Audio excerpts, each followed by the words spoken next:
नमस्कार दोस्तों, आज हम आपको एक ऐसे मामले के बारे में बताने जा रहे हैं जिसने हर माता पिता को सोचने पर मजबूर कर दिया है। अगर कोई बच्चा स्कूल पढ़ने जाए और वहां कथित लापरवाही के कारण गंभीर रूप से घायल हो जाए, तो क्या स्कूल की जिम्मेदारी सिर्फ इलाज तक सीमित हो जाती है या फिर सच्चाई छिपाने और आवाज उठाने वालों को दबाने की कोशिश की जाती है?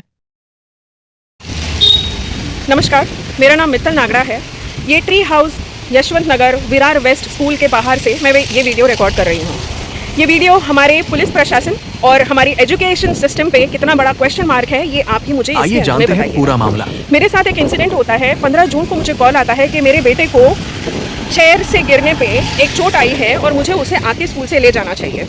जब मैं आके देखती हूँ तो मुझे सिर्फ चेयर से गिरना नहीं, लेकिन थोड़ी गंभीर समस्या लगती है। तो मैं उसे जब डॉक्टर के पास ले जाती हूँ तो मुझे कहा जाता है कि इसे प्लास्टिक सर्जरी की ज़रूरत है, इसको यहाँ पे स्टिचेस लगेंगे और उसको मुंह के अंदर भी स्टिच लगेंगे। चेयर से गिरने पे ऐसी अवस्था नहीं होती है। मुझे वापस प्रिंसिपल मैम और काउंसिलर को कॉल करके पूछने के बावजूद मुझे यही बताया जाता है कि आपके बेटे की मेंटल हेल्थ सही नहीं है, तो वो ठीक से बता नहीं पा रहा है। मेरे बेटे को ब्रेन वॉश किया जाता है जबकि वो ठीक ठाक बता रहा है कि किसी ने उसको धक्का दिया। उसे मेरे सामने ब्रेन वॉश करके कहा जाता है कि नहीं बेटा, आप तो चेयर पे बैठे थे, उस पे से आप गिर गए। सीसीटीवी डिमांड करने पे मुझे एक ब्लर सी सीसीटीवी रिकॉर्डिंग दिखाई जाती है in presence of principal bye coordinator ma'am, जहाँ पे मेरा बच्चा चेयर पे ऐसे ही बैठे हुए स्लाइड होता है और मुझे ये इंसिडेंट कोट करते हुए कहा जाता है कि देखो ये गिर गया और उसी में उसको चोट आई है।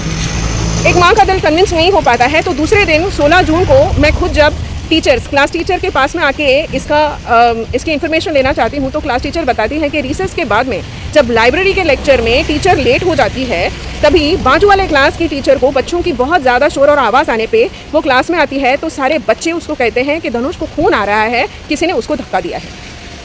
इतना इंसिडेंट डेफिनेटली ये टीचर ने आगे यही इंसिडेंट बताया होगा जब वो मेरे बेटे को फर्स्ट एड के लिए ले गई और आगे प्रिंसिपल मैम को भी उन्होंने रिपोर्ट किया ही होगा। लेकिन जो कोऑर्डिनेटर जिनकी जिम्मेदारी है मेंटल हेल्थ को ध्यान रखना, और जो प्रिंसिपल जो आचार्य हैं एजुकेशन सिस्टम की, जिनका ममता पूर्ण व्यवहार होना चाहिए और उनका दिल दुखना चाहिए अगर स्कूल में कोई ऐसा इंसिडेंट हो, मुझे ये कहती हैं कि मैम ये तो बहुत मामूली चोट है, आपको तो पता है कि हेल्थ केयर अभी बिजनेस हो गया है, कोई प्लास्टिक सर्जरी की ज़रूरत नहीं है मैम, आप सिर्फ ड्रेसिंग करा लीजिए, ठीक हो जाएगा। इस कदर न सिर्फ मेरे बेटे को लेकिन मुझे भी ब्रेन वॉश करने की कोशिश की जाती है। ये इतना सुनने के बाद में जब भी मैं पुलिस स्टेशन पहुंचती हूँ तो पुलिस स्टेशन में मैं डिमांड करती हूँ कि ये चीज़ पे इन्वेस्टिगेशन किया जाए। मेरी कंप्लेंट नहीं ली जाती है, लेकिन इनको कॉल आते हैं। उसके बाद में they are compelled to give me the CCTV footage, not give me, लेकिन उन्होंने मुझे सीसीटीवी फुटेज दिखाई जहाँ पे it is very clear and evident कि मेरे बेटे को घसीटा गया है कॉलर से किसी और बच्चे के द्वारा। उसको ठीक ठाक डिस्टेंस तक घसीटने के बाद में उसको फेंका गया है उसकी टेबल और चेयर पे। 8-9 साल के बच्चे हैं, टीचर की एब्सेंस में ये चीज़ें होती है। पहला क्वेश्चन है, अगर बच्चों में आपस में ऐसी चीज़ें हो रही हैं तो आपकी स्कूल में ऐसा इंफ्रास्ट्रक्चर क्यों है जिससे इतनी गहरी चोट लगे? इनके टेबल और चेयर की हालत बहुत ही भयानक है और अभी भी किसी को भी चोट लग सकती है, जिसके ऊपर इन्होंने आज तक कोई काम नहीं किया। ये इंसिडेंट को 1 महीने के ऊपर हो गया है। नंबर 2, अगर टीचर टाइम पे समय पे नहीं पहुंच पाई है तो इनके पास सपोर्ट स्टाफ क्यों नहीं है? ये सवाल करने पे हमारी प्रिंसिपल मैम जो हैं बहुत ही बेशर्मी के साथ मुझे बताती हैं कि हमारे यहाँ पे इतने ही स्टाफ हैं मैम और इतने सारे क्लासरूम हैं, एक फ्लोर पे इतना ज़्यादा मौशी रखना is not economical for us.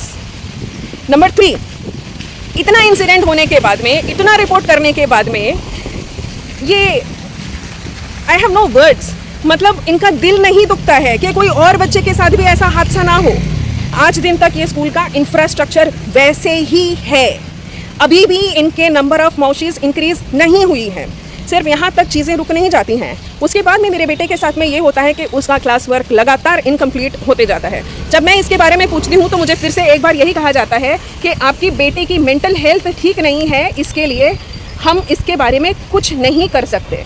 मैं अपने बेटे को म्यूनसिपैलिटी स्कूल में नहीं भेज रही हूँ, बाकायदा 70,000 is the fees I am paying CBSE board के नियमानुसार, और PTR जो रेकमेंडेड है 30:1 PTR होना चाहिए। अगर बच्चों के साथ में दिक्कत हो रही है, सिर्फ मेरे बेटे की नहीं, बहुत बच्चों की दिक्कत है कि वो क्लास वर्क कंप्लीट नहीं कर पाते, लेकिन फिर भी इनके पास शील्ड है CBSE बोर्ड का, तो ये जो रेकमेंडेड PTR है 30:1 पीपल टीचर रेशियो, ये वो फॉलो नहीं करते, लेकिन वो CBSE बोर्ड के हिसाब से 40 स्टूडेंट्स तक हर एक क्लास में डालते हैं।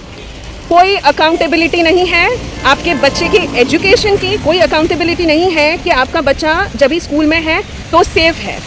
ये चीज़ें जब पुलिस प्रशासन के लिए आगे इन्वेस्टिगेशन और कार्यवाही के लिए पुट अक्रॉस की जाती हैं तो पुलिस प्रशासन 22 जून से लेके आज तक इस मैटर पे चुप है।